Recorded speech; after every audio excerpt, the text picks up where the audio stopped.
Beginning, the offer that wasn't a choice. The first thing Elias Marr noticed when he woke up was the silence. Not the peaceful kind. There were no birds, no wind, no distant machinery. Just a vast, deliberate stillness, like the pause before a verdict. His wrists were free, his body unharmed, but the room itself felt like a cage. Pale light flowed from the walls, shifting in slow, organic patterns that responded subtly to his breathing. He sat up slowly, his memory flooding back in fragments. The mission, the diplomatic convoy, the ambush in orbit above Virion Prime. He had been a cultural analyst, nothing more, sent to observe negotiations between humanity and the Virion Dominion, a matriarchal alien civilization rumored to value control above all else. Humans had called them cold, brilliant, and dangerously strategic. Elias swung his legs off the platform he'd been resting on. The doors opened without a sound. She entered alone. She was tall, even by human standards, her posture flawless, her movements precise. Her skin carried a faint iridescence, shifting between deep violet and silver depending on the light. Her eyes, bright, reflective, and unreadable, locked onto his instantly. "You're awake," she said. Her voice was calm. Not cruel. Not kind. Measured. "Where am I?" Elias asked. "You are in the Citadel of Accord," she replied. "And you are under my authority." He stood, meeting her gaze despite the fear tightening his chest. "And you are?" "I am High Matron Kaylee's Run," she said. "Ruler of the Virion Dominion." That explained the silence. Entire planets obeyed her. "I wasn't aware humans were part of your authority," Elias said carefully. "You are not," Kaylee's replied. "Which is why your presence here requires resolution." She gestured, and a projection formed between them. Images of the ambush, the destroyed convoy, the political fallout spreading across interstellar channels. "Your capture was unfortunate," Kaylee's continued, "but it has created an opportunity." Elias frowned. An opportunity for what? Kaylee studied him for a long moment. Then she said the words that would divide his future in two. "I offer you two options," she said. "You may become my husband, or you may remain my prisoner." The room seemed to tilt. "I'm sorry," Elias said. "I think there's been a translation error." "There has not. You're asking me to choose between marriage and captivity." "Yes." "That's not a choice," he said. Kaylee's tilted her head slightly. "It is the only one available." Middle, understanding the cage. Elias spent the next cycle in a state of controlled disbelief. He was given access to information, not unrestricted freedom, but enough to understand the stakes. Kaylee's was not married.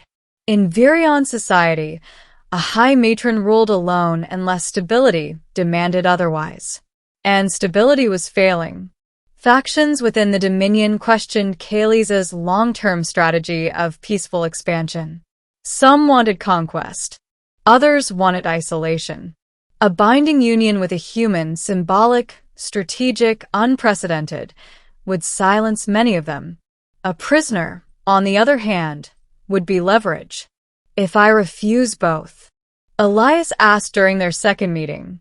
Kaylee's expression did not change. "Then the decision will be made without you."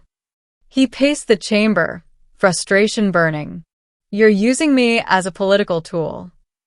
"Yes," she said, openly. "At least you're honest. Honesty is efficient." Elias stopped pacing. "Do I have any value to you beyond what I represent?" Kaylee's considered the question longer than he expected. "You aren't observant," she said finally. "That is uncommon among your kind." "Among humans?" he asked dryly. "Among anyone," she replied. Their conversations became frequent, never informal, but increasingly layered. Elias learned Virion history, how their civilization had nearly collapsed centuries earlier when leadership fractured, how unity had been enforced ever since. Freedom, in Virion culture, was secondary to survival.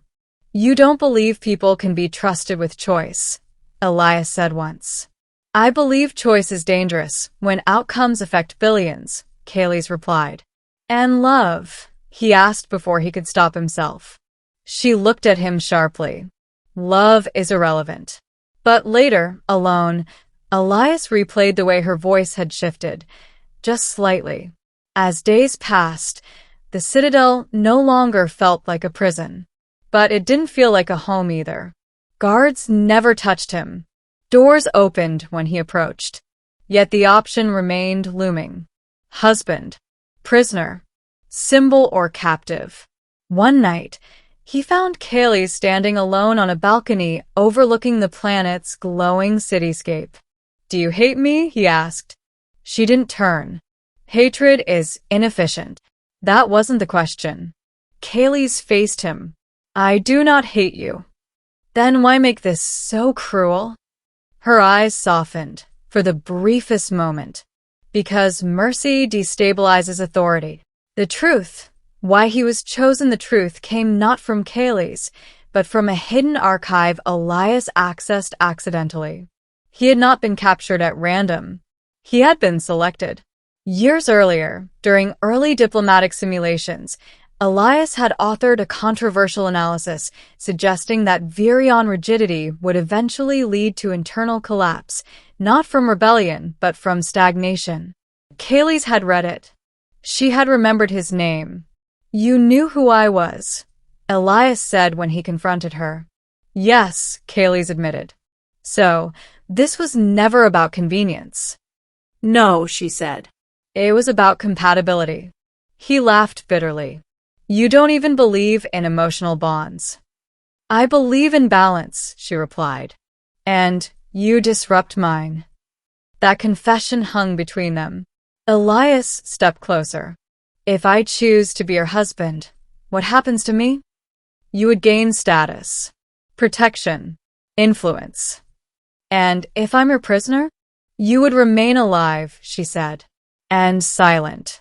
Elias nodded slowly. "You're afraid." Kaylee stiffened. "Of what?" "Of letting someone stand beside you instead of beneath you." For the first time, she looked away. Ending. The third answer the day of decision arrived. The High Council gathered. Billions watched across the Dominion. Kaylee stood on the dais, Elias at her side. "State your choice," the council demanded. Elias stepped forward before Kaylee's could speak. "I refuse both options," he said clearly. Gasps rippled through the chamber. Kaylee's turned sharply. "You cannot." "I can," Elias said. "Because you offered me two paths. But you never forbade a third." He faced the council. "I will not be her prisoner. And I will not be her husband." The chamber erupted. Kaylee's raised her hand, silencing them. "What do you propose?" she asked quietly. "A partnership," Elias said. "Without ownership. Without chains. A public alliance between equals." "That is not our way," a counselor objected. "It can be," Elias replied. "Or your future will be decided by fear." The predictive systems activated. For long moments, no result appeared. Then variants. Multiple futures. Unstable. Alive. Kaylee's looked at the projections, then at Elias. "You would walk away if I said no," she realized. "Yes," he said. "Even if it costs me everything." Slowly, Kaylee's turned back to the council. "I accept the third option," she said. The chamber fell silent. Years later, historians would mark that moment as the beginning of change. Elias never became her husband. He was never her prisoner. He became something rarer. A choice she made freely. And for the first time in her rule, Kaylee's run slept without guards outside her door.